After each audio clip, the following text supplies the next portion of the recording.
Ooh, how embarrassing. You caught me tending to my crops. Or did you?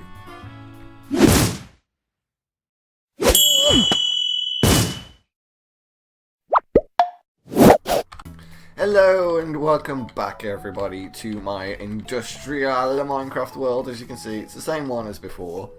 Now, before I go over all the shop and financial stuff I've been working on, I thought it'd be nice to introduce to you a nice little cheeky system. Now, as I'm sure you've read from the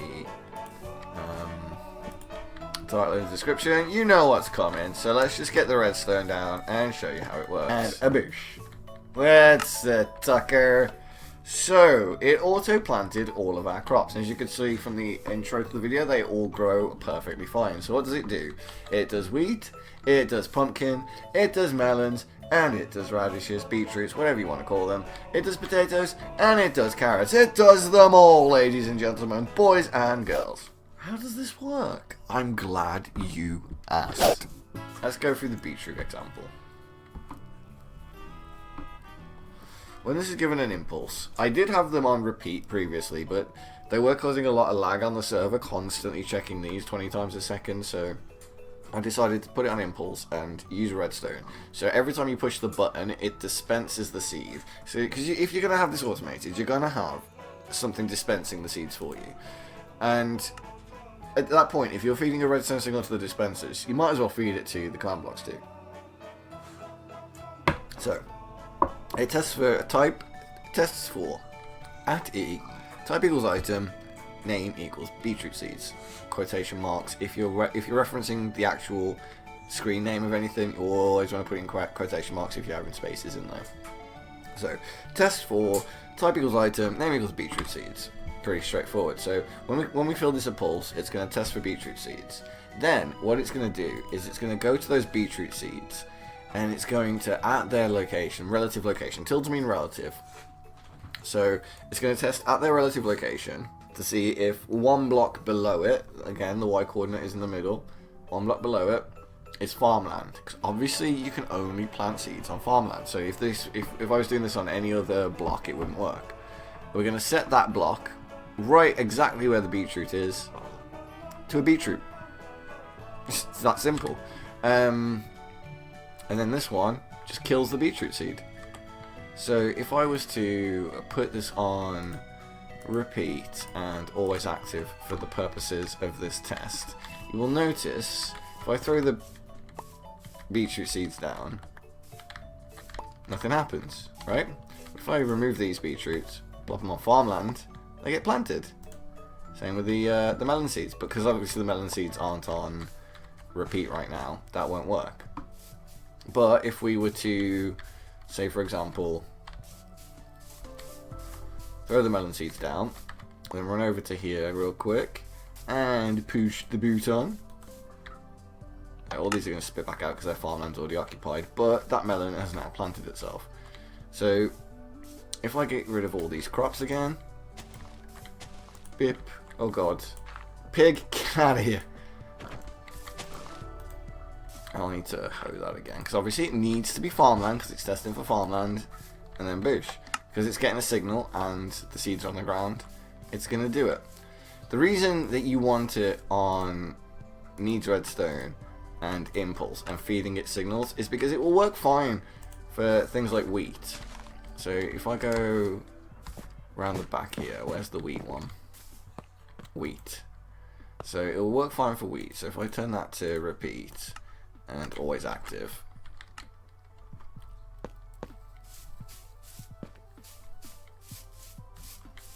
I go get some wheat seeds. I'll just borrow a few out of here. There we go. Pop them in my inventory.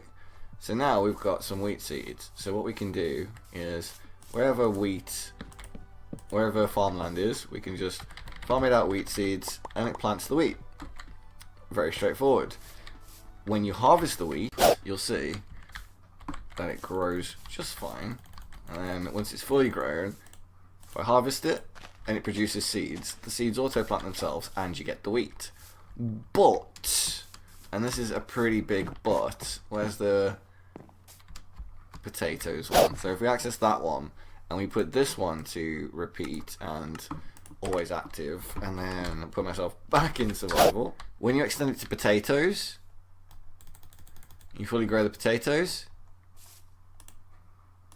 Oh dear, we can't get our potato crop because the potato is immediately landing on the farmland and it's becoming unharvestable. So what we need to do is make sure that these auto planters all impulse and all need redstone.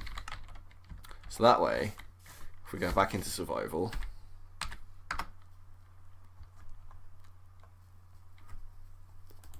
we bone meal up the potatoes and then hoe them, we can get our potatoes. And then when we want to plant another one, obviously you would have a contraption over here. So if I show it you in situ, so bone meal up the carrots and the potatoes, then we can harvest them. Lovely job. And then, because it's getting a signal, it plants more. So ignore these seeds that fly out. That's just because those squares they're not farmland squares, because they have stuff on them. So if I put a hoe everything, well, I can't hoe the wheat because I put it on always active, but you get the point. So there we go. So now everything finds its block perfectly. And that is how you create an auto planter in a Minecraft Xbox 360. Not 360. I mean, it might work on the 360 and the Xbox One edition. So back in bloody creative. Like, I'm the server owner. Why can't I access this shit? So remember, impulse needs redstone, and you're testing for item seeds. So test for at E, type equals item, name equals seeds. Easy. Execute at type equals item, name equals seeds, its relative location, so tilde tilde tilde, detect, one block down, is it farmland, set the block as wheat.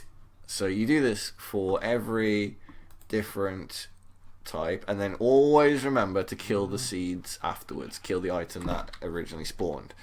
Otherwise you're going to end up with a duplication system. So same with melons, test for melon seeds.